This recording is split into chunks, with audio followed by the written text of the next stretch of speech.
The Secret Garden. Mary Lennox was a sour and selfish little girl who lived in India with rich parents who didn't care much about her.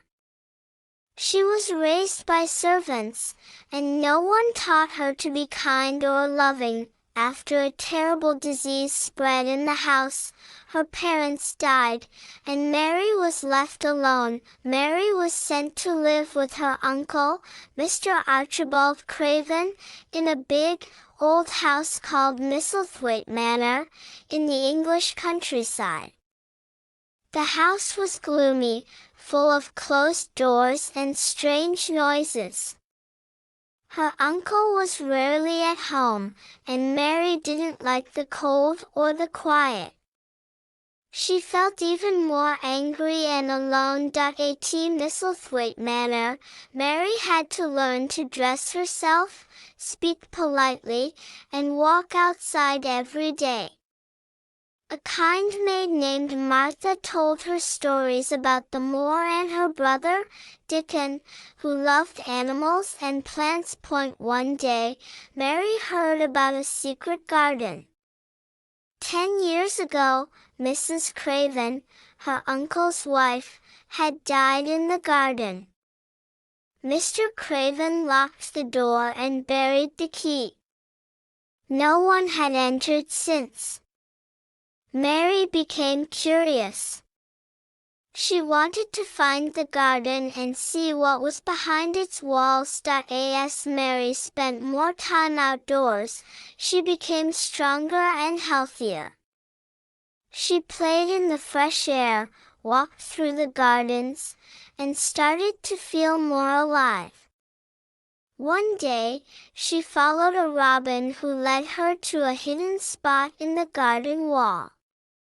There, buried in the earth, she found a small key. Later, guided by the robin again, she found the door to the secret garden, a heavy wooden door covered in ivy. When she turned the key and pushed the door open, she stepped into a magical, hidden world. At first, the garden looked dead. The trees were bare, the flowers were gone, and the vines had grown wild. But Mary looked closer. She saw small green shoots, buds, and signs of life. The garden was not dead, it was just asleep. Mary wanted to wake the garden up. She didn't know how to care for plants, but she was determined. She started to weed and dig. She loved the secret, the quiet, and the beauty of the garden. She asked Martha to send Dickon to help her. Dickon was kind, gentle, and full of love for nature. Animals followed him, and plants seemed to grow where he walked. When he met Mary, he didn't judge her. Instead, he taught her how to care for the garden, how to dig, plant, and talk to the flowers. The two children worked side by side, bringing the garden back to life. As the garden bloomed, so did Mary. She laughed, smiled, and started to feel happy. One night, Mary heard something strange, a child crying. She followed the sound through the dark halls of the manor. Behind a door, she found a boy lying in bed. It was Colin Craven, her cousin. Colin was always sick and believed he was going to die. His father kept him hidden away because he reminded him of his dead wife. Mary wasn't afraid. She talked to Colin like a real person, not a poor, broken boy.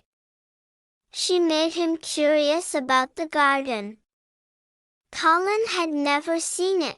Mary visited Colin often, and slowly, he became less angry and lonely.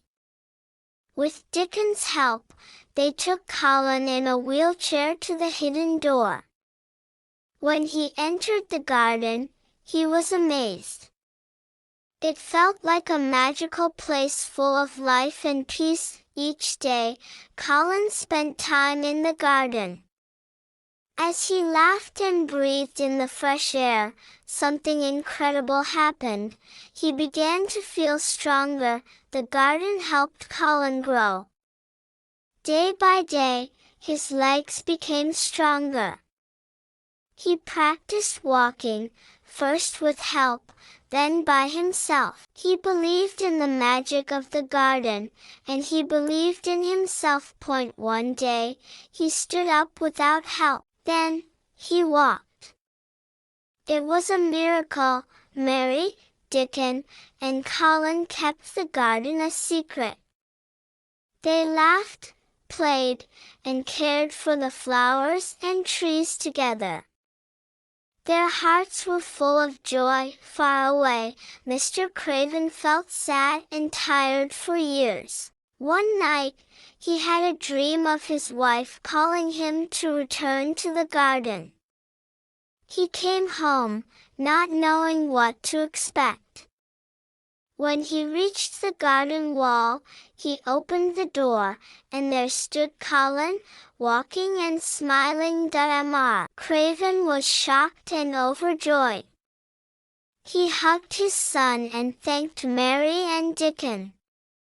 The garden had not only healed Colin, but also helped Mr. Craven's heart begin to heal. From that day on, Misselthwaite Manor was full of light and laughter. Mary was no longer a lonely girl. She had friends, love, and a home. Colin was strong and healthy, full of dreams and plans for the future. Mr. Craven became kind and loving again. The secret garden had changed them all. It taught them about love, friendship, and the healing power of nature. And though the garden was no longer a secret, it would always be a place of magic for those who believed in it.